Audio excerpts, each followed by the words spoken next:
Hi, Gemini. My name is Missy, and I'm here to read some AstroCharms for the month of August.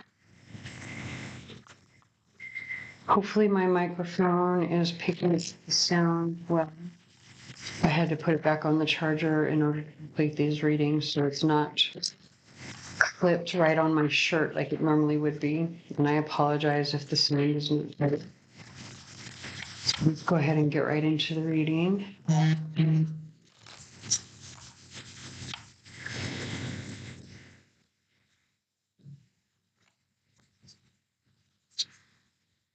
I don't even have the words set where I need it. Yeah, you can tell it's been a little bit of a chaotic day for me. I was recording readings and then I looked over and realized that I didn't even have the microphone. Well, the microphone had ran out of charge and I had to put it on the battery. So I had to delete a bunch of readings so that I can redo them, which is what I'm doing now. Yeah, oh, one tried to fly out there.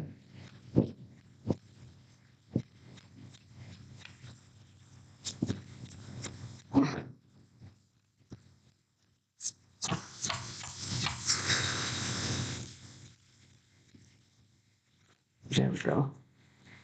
So we've got karmic completion. There's something coming to an end. No. Interesting. So it could be that you have a child who is becoming an adult, right?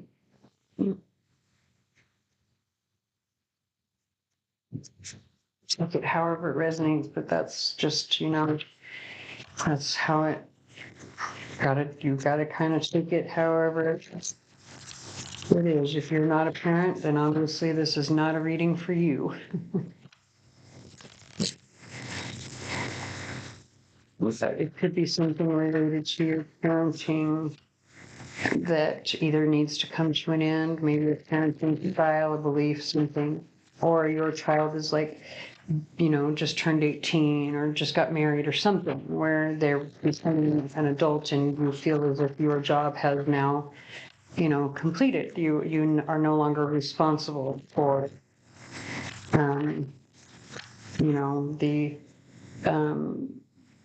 health and welfare, I should say. And I don't mean that doesn't mean that, I don't mean that is saying that your parenting job is completely over. What I'm saying is like, maybe you are no longer financially responsible for your child anymore.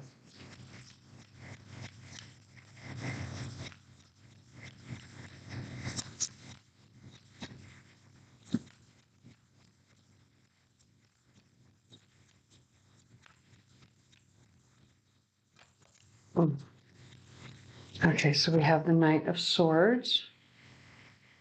You could be dealing with an air sign. Aries, excuse me, I don't know why I said Aries, Gemini, Libra, Aquarius. Oh, interesting. And then you've got Temperance on the bottom. Do you feel betrayed? Like, did you, okay, so,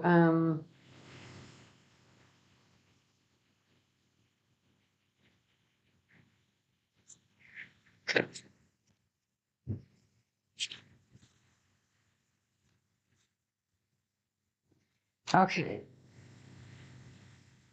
So, and then you've got the Eight of Cups after I do that, which is like walking away from one thing in order to find what it is that will fulfill you, that will complete your pyramid of cups, right? And with this Ten of Swords, like something is completely over, dead, done, like, but also like you feel betrayed in some way.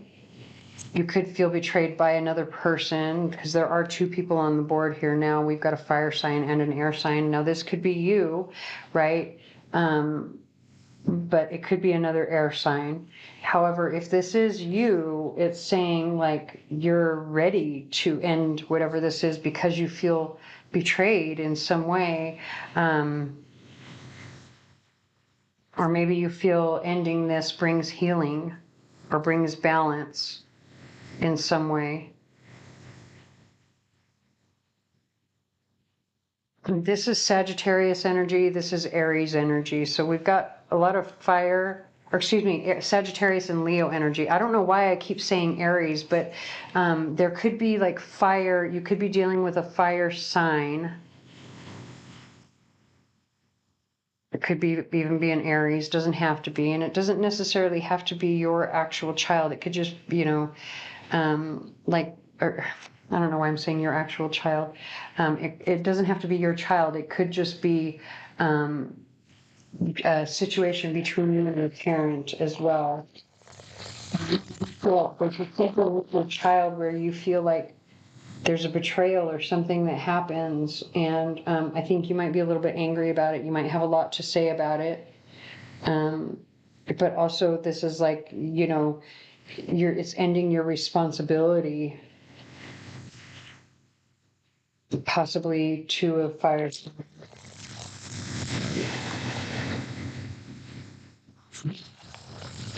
Or the betrayal was from a fire flame.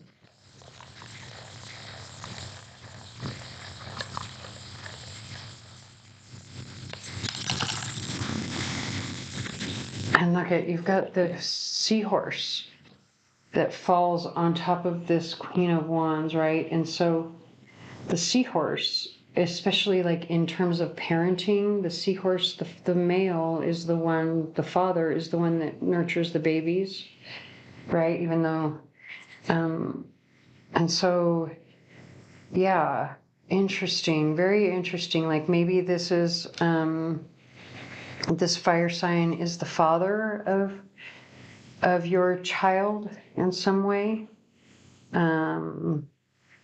Very interesting that that came out in that way. Also, we have the rune of strength, the ox, Uruz, U-R-U-Z is how you spell this particular rune.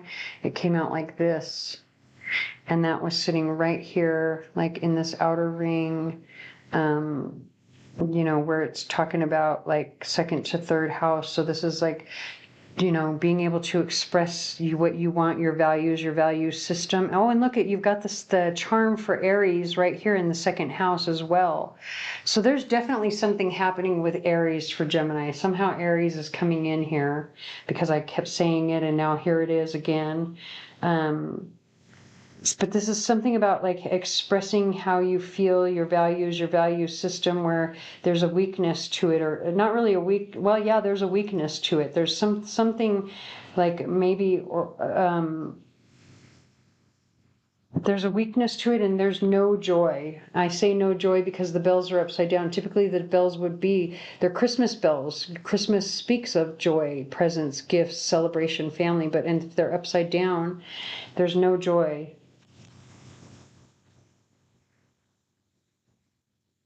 So maybe you're communicating, maybe the way that you're communicating your values and your unhappiness with this situation, with this betrayal, is sort of weak. And that's something that you have to work on because of this particular charm or this particular rune here. It wasn't upside down completely, but it was sitting sideways. So it's kind of neutral, right? So if you're sitting in a neutral position as we speak, when it comes to your children or parenting in some way, you need to turn that, make that a little bit stronger. You need to express your unhappiness with this situation in a stronger way, a stronger manner. Excuse me for a second while I shut these blinds because the light is coming in wonky.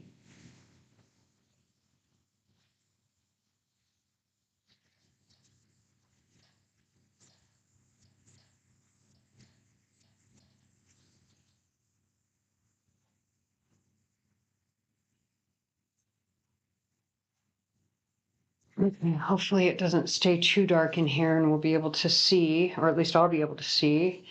Okay, so with the first house, a person, place, or thing with the letter F could be affecting you in the month of August. Take that however it resonates.